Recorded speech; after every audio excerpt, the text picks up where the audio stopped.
Good day. This is the series on resiliency, a platform welcoming all crime survivors through the Office of Victim Advocate. This is part 5 of 8 on resiliency. Bruce T. Perry, a psychiatrist, author, and expert, shared that social connection builds resilience, and resilience helps create post traumatic wisdom, and that wisdom leads to hope. Hope for you and hope for others, witnessing and participating in your healing, and hope for the community. The National Alliance on Mental Illness, NAMI, expands upon this further and discusses the importance of community and mental health.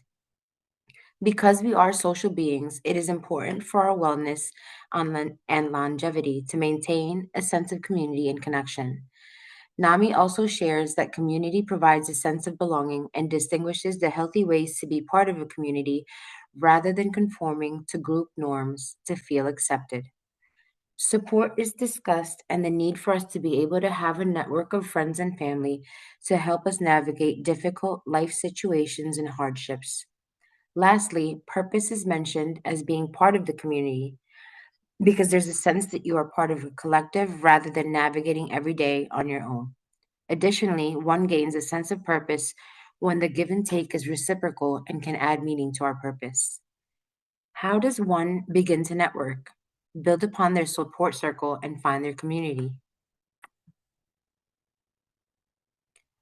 NAMI notes the importance of self reflection and taking inventory, which we discussed previously, to find out what we value and what is important in the community that you want to build.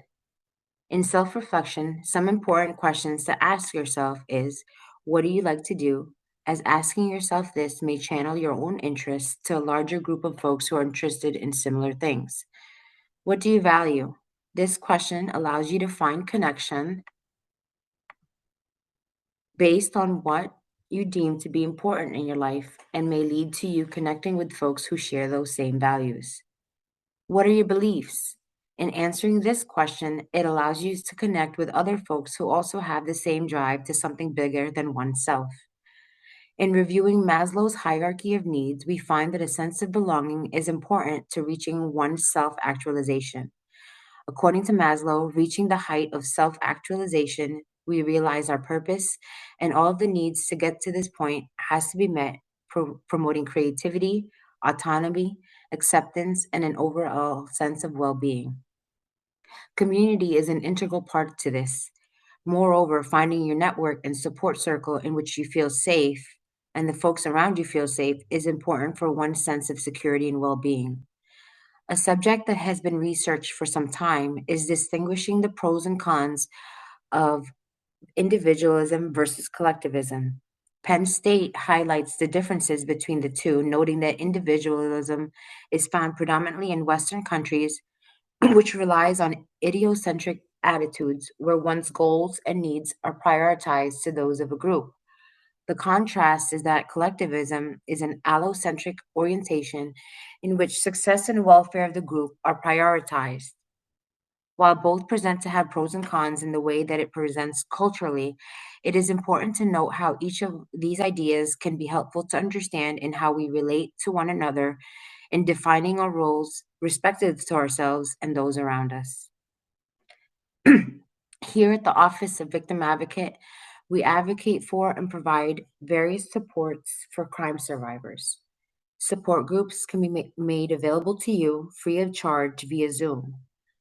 Please see the link below to connect with a social worker here at the Office of Victim Advocate about support groups or local resources that are available in your community. If you're struggling or in need of support, calling 988 is a crucial step. The 988 Lifeline offers free, confidential, and 24/7 emotional support for individuals facing mental health struggles, substance use concerns, or emotional distress. As we conclude today, I wanted to share a gentle reminder that your thoughts become your words and your words become your actions. A mantra that we can continue with this week is I will surround myself by people who love and support me unconditionally. Again, I will surround myself by people who love and support me unconditionally. If you feel okay to do so, drop a comment on what your self actualization looks like. What does it mean for you when all of your basic needs are met, your safety and security are intact?